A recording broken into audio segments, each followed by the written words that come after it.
Hey folks, this JLove47, Jarnell, and I just won a game against a great tough opponent, and I'm feeling good right now because I was feeling a little down for the last couple of days because my chess career have been in I've been in a 14 game funk where I just been losing and losing and losing to just anybody, and it's just like I know what to do.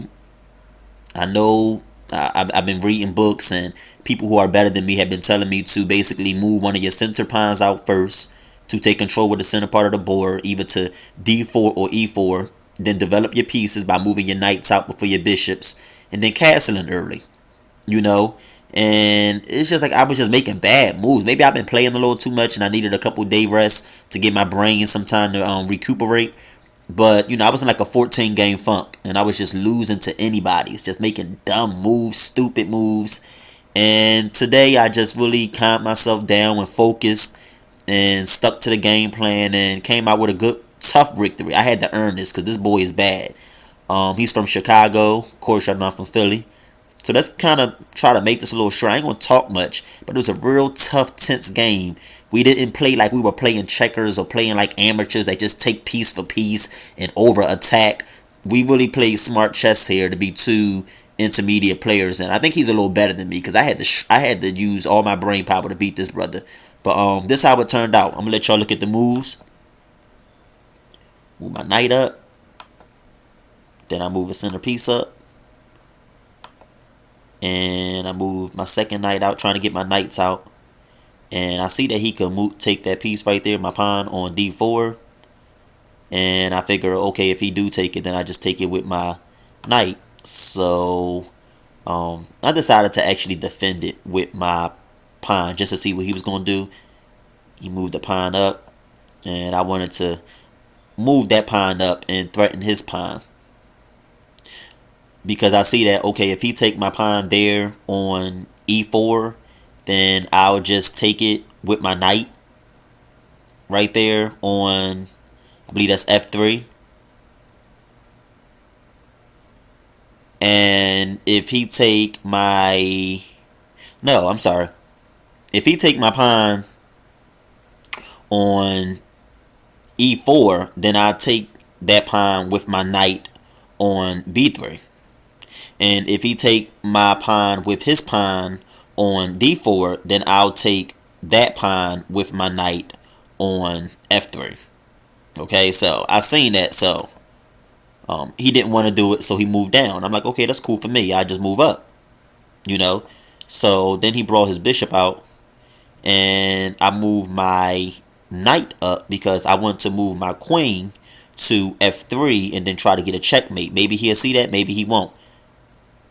So I moved my queen up, and he defended that square f7 with his knight to h6. So I can't move my queen up and checkmate him now. But I decided to keep attacking this side of the board, and I figure, okay, if he don't move that knight, then I'll take it with my bishop. But he moved back, and I moved my pawn up so I can get my rook there on a1 into the battle. And I move my knight back up now because, once again, I can get a checkmate now that that knight out the way. So he castled. So I'm like, okay, now I got to change my focus to that square on h7 so I can checkmate him there. So I move my queen over.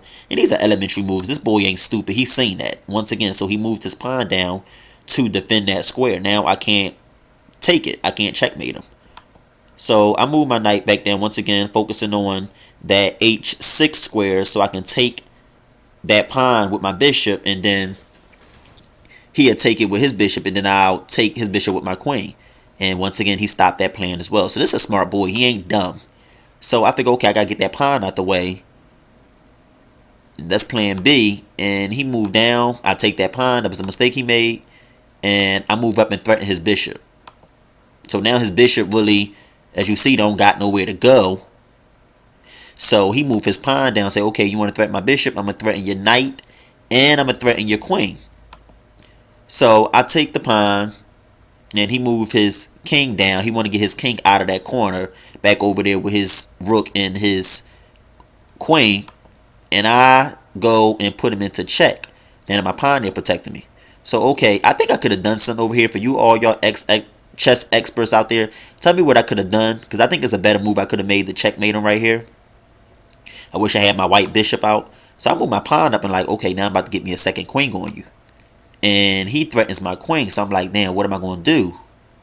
So I decided to let him have a queen and get my second queen. And he takes me with his knight, and then I take his knight with my queen, and then he moves his queen down, and I bring my rook over to protect my queen. So then he takes my queen, I take his queen, we exchange queens, he moves his pawn down, and then I'm going to start moving my pawn up now. Get my pawn into the picture so I can get me a queen. I see that he moved that knight down because he wanted to get on that e4 square. That's what he wanted to do. He wanted to move down to that e4 square so that he can move over and prevent me from getting a queen somehow. So I seen that, so I stopped his knight from moving to, what did I say, e4? I'm sorry, e7. E7, that black e7 square right there.